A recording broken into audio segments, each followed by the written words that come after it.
अब इसी के पीछे पागल हैं कि मेरे पास भी होना चाहिए, होना चाहिए। नहीं होता, जिंदगी निकल गई फिर भी नहीं मिला। किसी को 30-30 साल 40-40 साल हो गए पैसे के पीछे पागलों की तरह भागता हुआ, उसको पैसा नहीं मिला है, उसको पैसा नहीं मिला। मगर ये ऐसी उसके ऊपर पैसे की नहुसत, उसकी पैसे की मोहब्बत की नहुसत तारी है कि इसकी उम्मीद नहीं टूटती, यहां तक कि इसकी सांस कभी भी टूट सकती है, इसकी उम्मीद नहीं टूटती। बस अभी लगेगा, अभी दाव लग जाएगा, अरे कभी तो पैसे वाला बनूंगा, कभी तो गुर्बत खत्म हो जाएगी, इसी में लगा हुआ यहां तक उसकी जिंदगी खत्म हो जाती है। ये एक मैं जनरल बात कर रहा हूं, और आपको एक छोड़ एक ऐसा मिलेगा जो बिल्कुल पागल हुए हैं पैसों के पीछे, पागल हुए हैं पैसों के पीछे, और पैसा इनके पास ना आया है, वल्लाह वाला आएगा कि नहीं आएगा, मगर ये पागल है उसके पीछे, जिसके बारे में जानते ही नहीं है कि मिलेगा कि नहीं मिलेगा, मगर बावला हुआ इसके पीछे कि आएगा आएगा आएगा आएगा आएगा आएगा। इस उम्मीद पर 40-40, 45-45, 50-50 साल निकाल दिए इसने, ये आया नहीं है। फिर भी ये नहीं सोचता कि मेरी अगर जिंदगी की एक लिमिट है 60, 65, 70 साल, मैं अपनी जिंदगी का 60 to 65 या 70% हिस्सा गुजार चुका हूं, मेरा मतलब मुझे नहीं मिला, अब तो मौत कभी भी आ जाएगी, फिर भी नाउम्मीद होकर मौत की तैयारी करने में फिर भी नहीं लगता है। ये कितनी बड़ी बंदे की अक्ल बेड़ खा गई है, अक्ल मार खा गई है उसकी, कि नहीं मानता, ये लगा हुआ है, लगा हुआ, हराम तो हराम, नाजायज तो नाजायज, लगा हुआ है, कोई दाव लग जाए, कोई दाव लग जाए। अरे मेरे भाई, जब तेरी किस्मत में रुपया नहीं है तो क्यों रुपये के पीछे पागल हुआ है? तेरा रब तुझे भूखा तो नहीं ना मार रहा, तेरा रब तुझे भूखा तो नहीं मार रहा, तू एक वक्त की नमाज नहीं पढ़ता, तेरा रब तुझे रिस्क दे रहा है, तू उसके हबीब की सुन्नतों को तर्क करता है, तेरा रब तुझे रिस्क दे रहा है, तू झूठ बोलता है, तू धोखा देता है, तू सेल्फिश हुआ है, मगर तेरा रब तुझे रिस्क दे रहा है। मगर तेरी जिंदगी का इतना अरसा गुजर गया, तेरा रब तुझे रिस्क देता जा रहा है। बंदे, तूने रब के दीन के लिए क्या किया? तूने क्या किया रब के दीन के लिए? कब तक अपनी जिंदगी जिएगा? अरे हमारे साहबा ने क्या ऐसा किया था? क्या हमारे बुजुर्गों ने ऐसा किया था? फिर ये बंदे, तुझे क्या हो गया है? तो क्यों होश के नाखून नहीं लेता? क्यों इस नोटों की घड्डियों के पीछे पागल हुआ है? बिल्कुल वो आगे भागती जा रही है, पीछे भाग रहा है, सांस फूल गई, फिर बैठता है, फिर सांस उतारता है, फिर भागता है, जब तक सांस ले रहा है ना, वो और 2-4 किलोमीटर दूर निकल जाती है।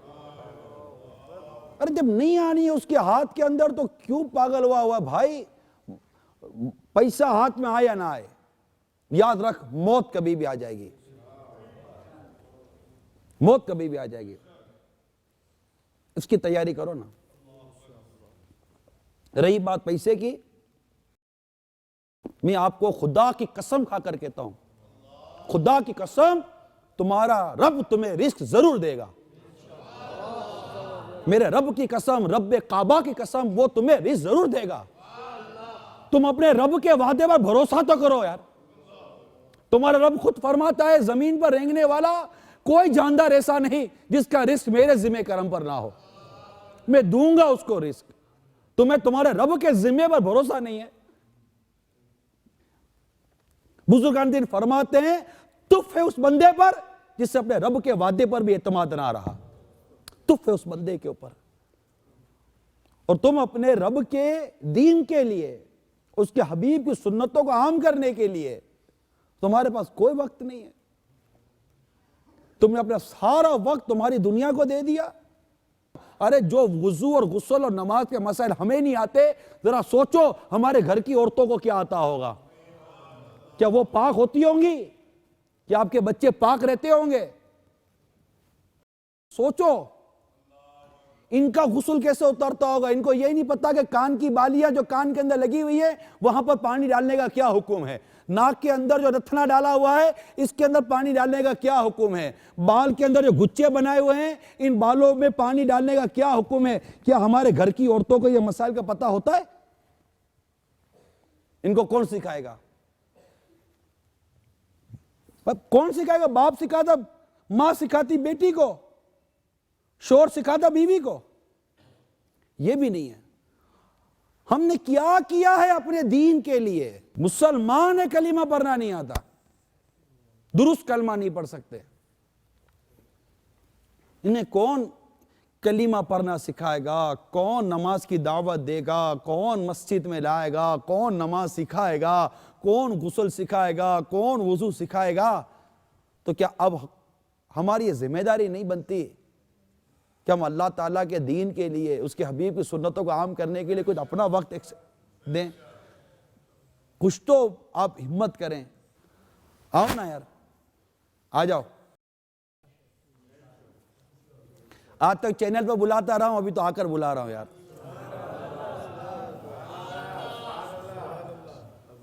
अब तो आ जाओ भाई, कर लो दावत इस्लामी का कुछ काम। अल्लाह ने चाहा, मेरा हुस्न ज़न है, दुनिया और आखिरत संवर जाएगी। दुनिया अच्छी नहीं है, मैं सही बता रहा हूं, दुनिया अच्छी नहीं है। ये आपको बदनिगाहियां करवाती है, झूठ बुलवाती है, दाढ़ियां मुंडवाती है, नमाज कज़ा करवाती है। कोई अच्छी बात है जो ये दुनिया करवाती है? कोई एक चीज है जो दुनिया अच्छी करवाती है? दावत इस्लामी में आ जाओ, इंशाल्लाह सब अच्छा कराएगी, कोई बुरा नहीं करवाएगी।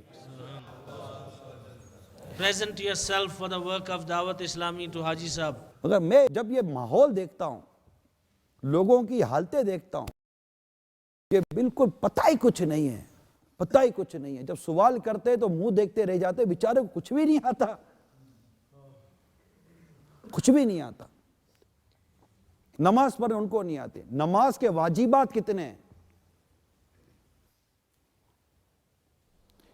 नहीं आते। मैं यही कह रहा हूं आपको, मेरे को बयान सुनाने के लिए नहीं बेटा, मैं तो आपको मोटिवेट करने के लिए कहकर मोटिवेट कर रहा हूं। मैं आपको मोटिवेट कर रहा हूं, कहकर मोटिवेट कर रहा हूं, और आपको ये अर्ज करने के लिए आया हूं, अल्लाह आपके सदके मुझ गुनाहगार को अपने दीन की खदमत के लिए कबूल करे, महबूब की सुन्नतों को आम करने के लिए कबूल करे, इस्तिकामत इखलास नसीब करे।